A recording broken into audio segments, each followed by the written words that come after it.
Bueno, pues vamos a pasar ya a la parte final, o a las últimas participaciones en este congreso seminario sobre naturaleza. Quisimos también completar la parte de derechos sociales, que es la que nos había llevado aquí, en el marco del seminario San Monet, con la parte de poder constituyente, que últimamente, los últimos años estamos dedicando al giro ecocéntrico. Entonces, nada mejor, yo creo que empezar por la intervención de la profesora Lola Cubells, que nos va a hablar sobre un tema que va a medio camino entre las dos cosas, de integración europea y giro ecocéntrico, el reglamento sobre restauración de la naturaleza en la Unión Europea, deberes para que la madre tierra siga latiendo. Lola, com vulguis. Moltes gràcies. Bueno, agradecer a Albert, a Rubén, a Marc por la organización de este congreso, por la invitación a participar, y un placer poder estar compartiendo esta mesa con compañeras y compañeros colombianas. Yo pensé precisamente desde este trabajo que estamos llevando a cabo del grupo de investigación, de plantearnos cómo llevar a cabo el giro ecocéntrico en el derecho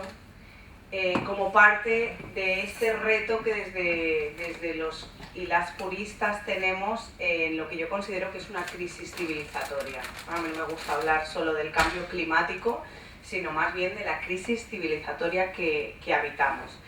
Y recientemente se aprobó en el marco de la Unión Europea un reglamento que se llama así, para la restauración de la naturaleza. Yo le puse el título de deberes para que la madre tierra siga latiendo, porque evidentemente estamos en un momento de emergencia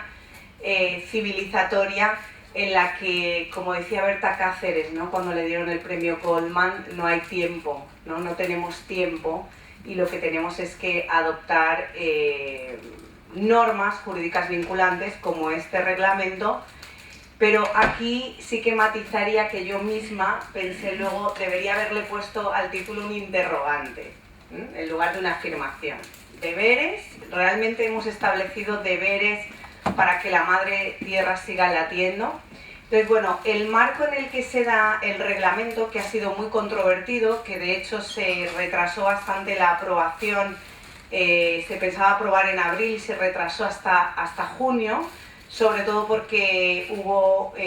muchas reticencias por parte del Partido Popular Europeo y también, evidentemente, por los gobiernos de Estados miembros negacionistas climáticos. Entonces, es un reglamento que ha tenido, por una parte, muchas críticas por parte de grupos ecologistas en cuanto a que no llega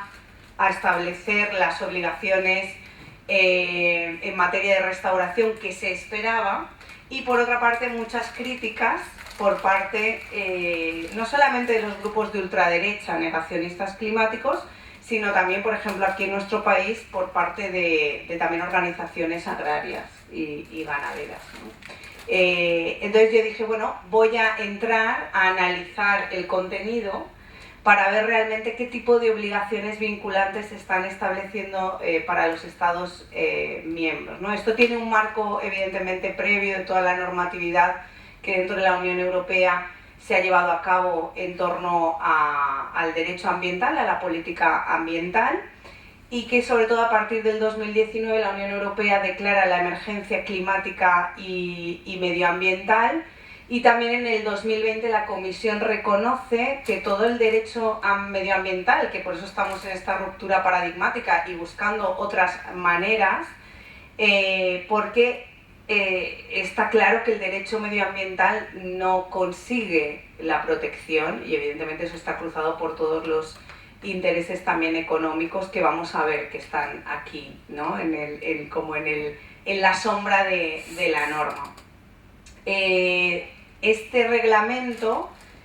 los reglamentos a nivel de la Unión Europea, recordamos que son aplicables directamente, no es como las directivas que tienen que ser traspuestas, y el marco de esta normativa también se da en que nos encontramos en el decenio de las Naciones Unidas sobre restauración de ecosistemas, del 2021 al 2030,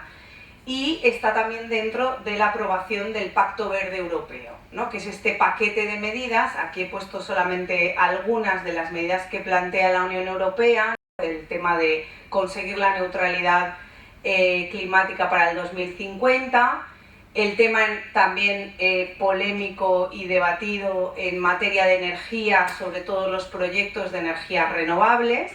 que en el caso de España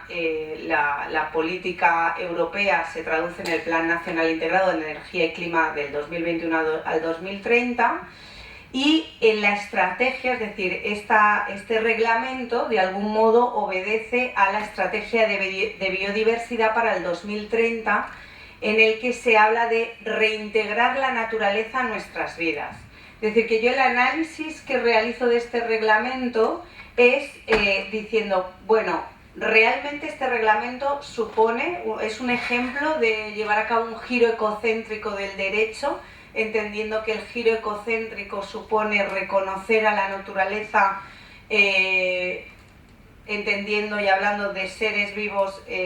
y seres más que humanos, como también se llama, que tienen valor en sí mismo y que por tanto no solamente tienen un valor como parte de una finalidad para los seres humanos o para la economía, ¿no? Que para mí ese es el giro ecocéntrico. Que a veces pensamos que ese giro ecocéntrico tiene que venir del reconocimiento formal de derechos de la naturaleza, como ha sucedido en Ecuador, en Bolivia o aquí con la Laguna del Mar Menor, pero que para mí es muchísimo más amplio. Puede que no haya un reconocimiento formal, pero que sí integremos en las normas ese giro ecocéntrico, que creo que es lo que me parece transformador.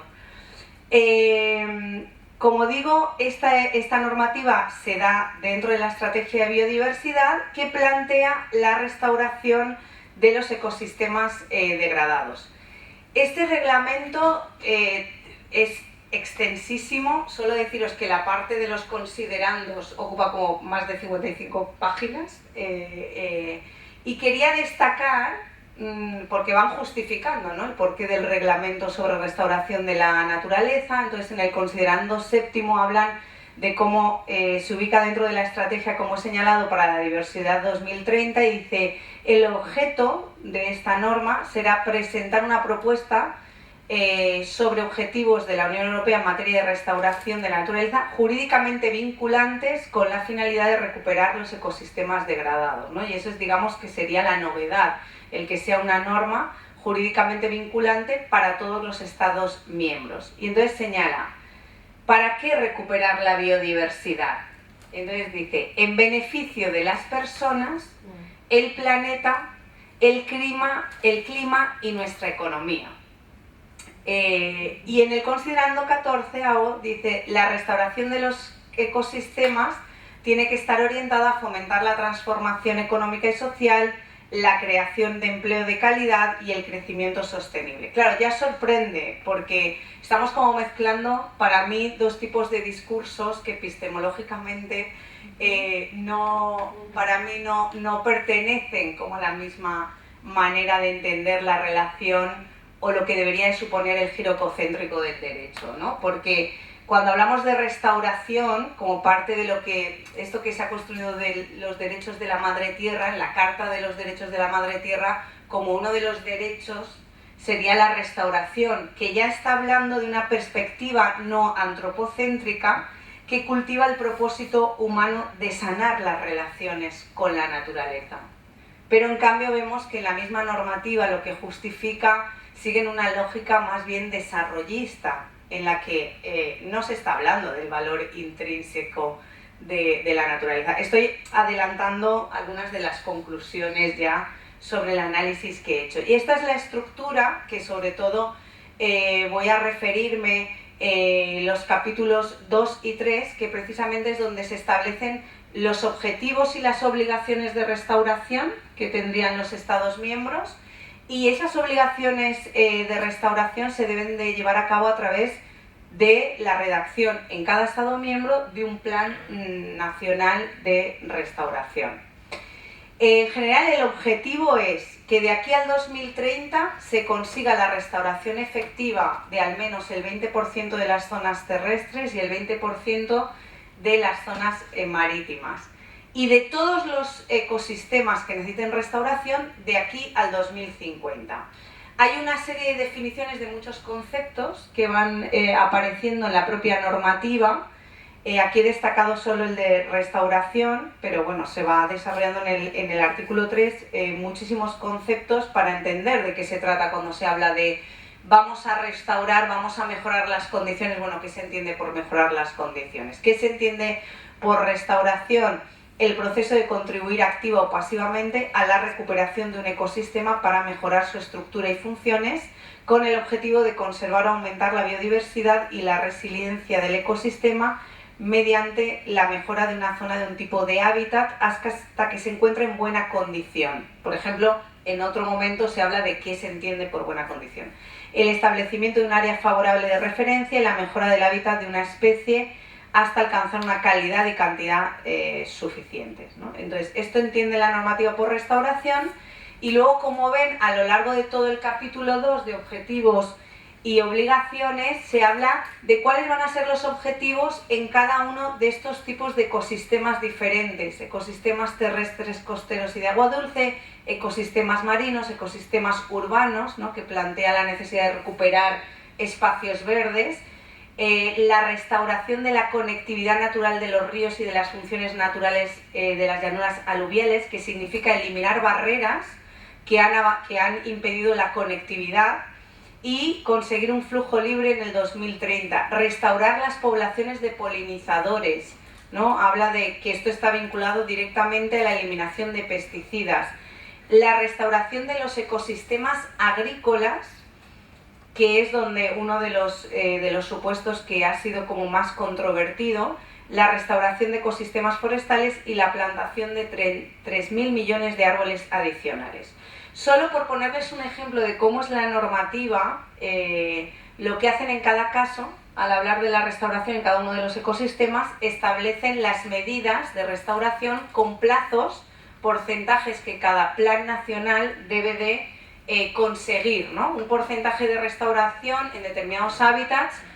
y establece plazos, ¿no? ¿Qué porcentaje en el 2030? ¿Qué porcentaje en el 2040? ¿Qué porcentaje en el 2050? Pero también llegamos a un punto donde habla de las excepciones, ¿no?, que es lo que también, vinculándolo con la falta del giro ecocéntrico, justifica también algunas de las críticas que se han dado desde colectivos ecologistas. Las excepciones que los países pueden establecer en sus planes nacionales van desde justificar la fuerza mayor, catástrofes naturales, desde justificar que han habido transformaciones inevitables del hábitat provocadas directamente por el cambio climático, o excepciones que tienen que ver con planes o proyectos de interés público superior para el que no se disponga de soluciones alternativas menos perjudiciales, lo que se debe determinar caso por caso. Claro, cuando te vas a ver a qué se refiere con los proyectos de interés público, pues se refiere, entre otros, a los proyectos de energías de fuentes renovables que, como saben, se están implementando en gran parte de los territorios del Estado español y que están suponiendo también muchos conflictos de normatividades, porque algunos están afectando incluso a las zonas de la red Natura 2000, que son las zonas protegidas, ¿no?, dentro del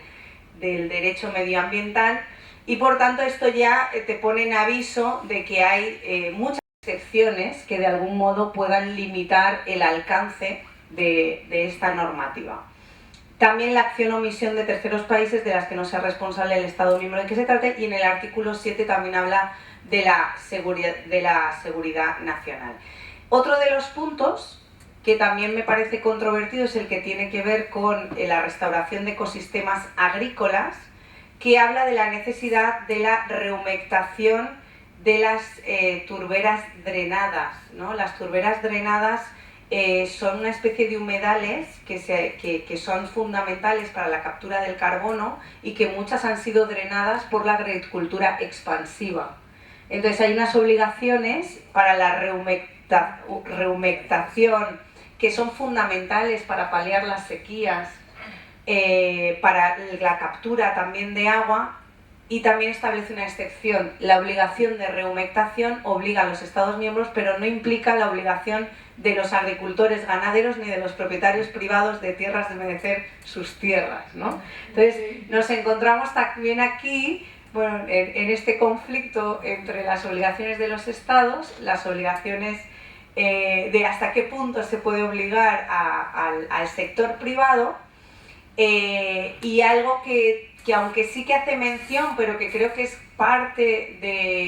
de una de las cuestiones fundamentales que van a ser una gran limitación en cómo imaginar nuevas instituciones que ayuden a este giro ecocéntrico, que también tiene que ser cultural, que es dónde está la participación también de la sociedad civil, de las organizaciones, ¿no? Donde entre el Estado y lo individual, ¿dónde está lo común? ¿No? Diría, donde nos falta esa parte de lo común, que sí que habla de que estos planes nacionales de restauración, que deben de ser aprobados en un plazo de 2 años, o sea, ahora mismo tenemos un plazo de 2 años para cada Estado miembro presente a la Comisión el Plan Nacional de Restauración, y sí se habla de que debe ser un proceso abierto, transparente, inclusivo, eficaz, y en el que deben de caber las consultas en el marco de lo que establece ya la directiva, que es una de los grandes cuestionamientos que se están dando en la implementación de los proyectos de energías renovables en nuestros territorios, ¿no? El cómo nos están cumpliendo con las consultas, en cómo nos está cumpliendo con estos principios de información y de transparencia. Entonces, como algunas primeras conclusiones, porque creo que habría que ahondar mucho más, incluso pues sí, yo no he tenido tiempo ahora de hacer como una consulta más amplia, ¿no? Entre grupos ecologistas, cómo están leyendo este reglamento, pero sí siento que es un reglamento que, con todo lo que puede suponer de avance, porque sí que está planteando por lo menos establecer unas normas vinculantes, pero donde abiertamente notas al leer la normativa los conflictos, ¿no? El conflicto entre el capital y la vida está aquí mismo. No adopta un giro ecocéntrico entendido, como he dicho antes, en el reconocimiento del valor intrínseco de las especies de la Tierra, y lo que sí que necesitamos realmente es una ruptura paradigmática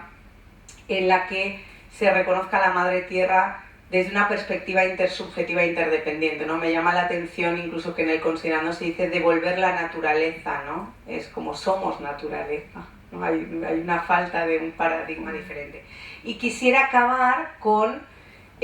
a pesar de las críticas, como la semana pasada 21 organizaciones ecologistas de España enviaron una carta a Pedro Sánchez, entre ellas las principales del país, más bien porque el temor es a que lo poco que se ha aprobado o que se ha consensuado se retrase la aplicación, porque se está dando en otras normativas, como en el reglamento de reforestación, que se ha suspendido su aplicación. Entonces aquí hablan de la necesidad de defender la legislación ambiental europea como un compromiso para frenar cualquier intento de desregular, retrasar o retroceder en la protección de la naturaleza y los derechos sociales. Y digo, quería traer esta carta porque finalmente aquí que estamos hablando de derechos sociales y derechos de la Madre Tierra, en esta carta precisamente es lo que hablan, ¿no? No podemos separar la transición energética, los derechos de la Madre Tierra, con los derechos sociales, y recuperan el informe del estado del clima de este año, que señala que estamos al borde de un desastre climático irreversible, y sobre todo señalando que más allá de lo que supone para nosotros a nivel de la Unión Europea, siempre tener en mente que además esta emergencia ambiental global afecta sobre todo a la vida de las comunidades tradicionales y de los pueblos originarios, ¿no? Que son quienes están sufriendo en muchos casos más directamente todas las consecuencias de esta crisis civilizatoria. Y bueno, quería con esto... Gracias. Maravilla, profesora Cubells, muchas gracias.